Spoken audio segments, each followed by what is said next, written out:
বাড়িতেই আজ কেক বানিয়েছিলাম। তার জন্য প্রথমেই চিনিটা গুঁড়ো করে নিলাম।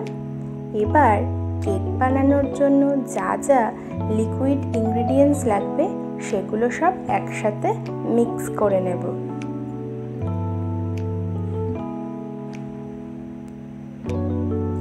এরপর ড্রাই ইনগ্রিডিয়েন্টসের সাথে লিকুইড যে মিক্সারটা বানিয়েছিলাম সেটাকে ভালো করে মিক্স করে নেব।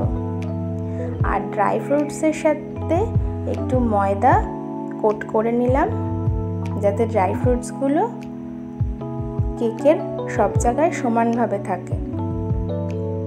আর বেকিং পাউডার আর বেকিং সোডা দিয়ে ভালো করে মিক্সচারটা মিক্স করে নিয়ে এগুলোকে কেকের মোল্ডে দিয়ে দিলাম।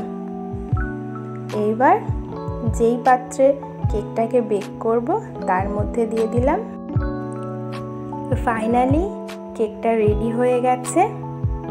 ঠান্ডা হলে আমি কেটে দেখাচ্ছি। কেকটা ঠান্ডা হয়ে গেছে, এবার আমি কেকটা কেটে নিচ্ছি।